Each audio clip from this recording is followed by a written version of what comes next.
Bones a tots i a totes, en especial als mestres, perquè aquest és un vídeo molt dedicat a ells. Demà comencem el tercer trimestre, un trimestre que sol estar marcat per Sant Jordi, i jo t'he preparat un mega dossier per treballar la poesia. Maestro Luis, propuestas educativas para educación primaria.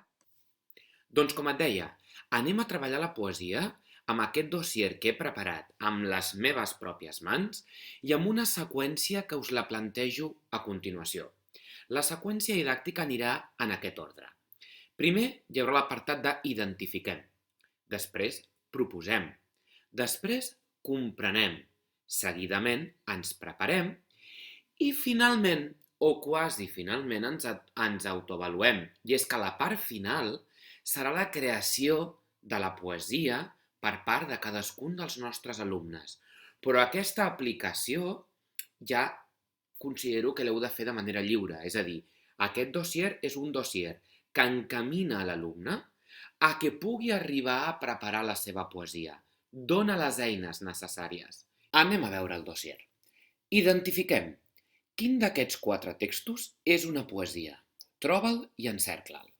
Aquí el que m'interessa és fer una primera aproximació amb l'alumnat per tal que conegui el format, l'estructura que té una poesia i la sàpiga diferenciar d'altres textos com una notícia, un còmic o una recepta, per exemple. A més, una activitat que dona molt peu a debatre a l'aula i a fer un intercanvi d'opinions. Proposem. Pensa un títol per a cadascuna de les poesies. I començo una molt contextualitzada en el moment actual, la mona. Però també segueixo amb d'altres, En aquest cas, aquesta parla de l'aigua, aquesta parla del cargol, aquesta d'una nina i aquesta d'un gat. Un cop ja hem començat a entrar en contacte amb el món de la poesia, arriba ja una comprensió lectora.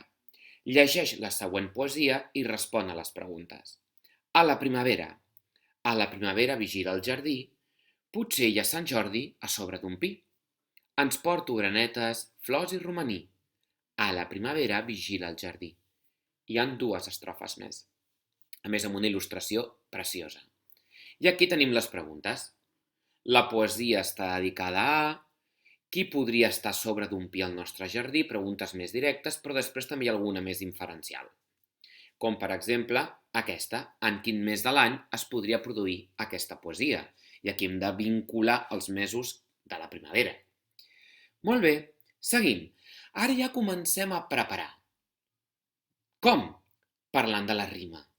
Què és la rima? La rima és la repetició de sons al final dels versos. Exemple, hi poso 4 exemples de rimes, com per exemple l'última. Et fa mal la panxa, caganer? Això et passa per ser massa llaminer. Comencem ja a crear habilitats d'escriptura. Completa la poesia tot fent rimes.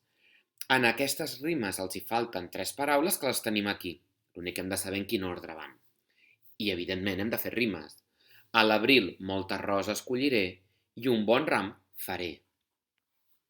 Amb la formiga, ordenada i gran feinera, que amb recerca tafanera recull engrunes, etc. I ja comencem a fer rodolins. Fes parelles de paraules que rimin, encerclant-les amb el mateix color.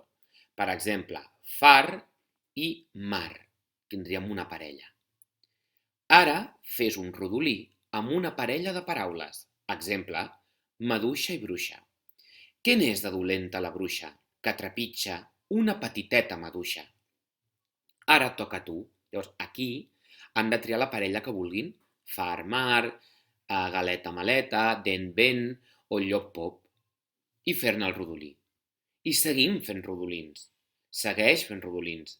Ara amb gegant, elefant, amb plat i gat, amb tresor i or, amb muntanya i aranya, amb pingüí, violí, mussol, sol, televisor, ordinador i bolet i barret. Estem a punt d'acabar aquest dossier. I ara ja el que es tracta és que completem una poesia de Sant Jordi, on les paraules que falten no estan per enlloc. Per tant, aquí ja hem de pensar més. Ja són habilitats ja una mica més abstractes. En Sant Jordi és un cavaller de gran talent que un drac vol matar de valent, per exemple. Sí? Així seguiríem. I llavors, a la última pàgina del dossier, perquè estem ja a punt de fer el producte final, de crear el nostre poema, ens autoavaluem. És moment d'autoavaluar-te sobre el teu procés d'aprenentatge, ara que estàs a punt de crear el teu propi poema. Sigues sincer o sincera. 3 elements. Ho sé molt bé, ho sé bé, o em costa o no ho sé. I aquí estan els objectius que m'he plantejat amb aquest dossier. Sé diferenciar un poema d'altres textos. Puc crear un títol coherent a cada poema. Comprenc amb facilitat les poesies que llegeixo. Sé explicar què és una rima. Sé fer rodolins. Em veig preparat o preparada per crear el meu propi poema. Doncs ara ja l'alumne podrà crear el seu propi poema. Descarregueu-vos de manera gratuïta aquest dossier. El teniu a la descripció d'aquest vídeo. És un PDF i el teniu a punt per imprimir i fer còpies. I sobretot, si us ha agradat, ajudeu-me a fer difusió. De veritat, de tot cor. Adeu, bon Sant Jordi i bon tercer trimestre.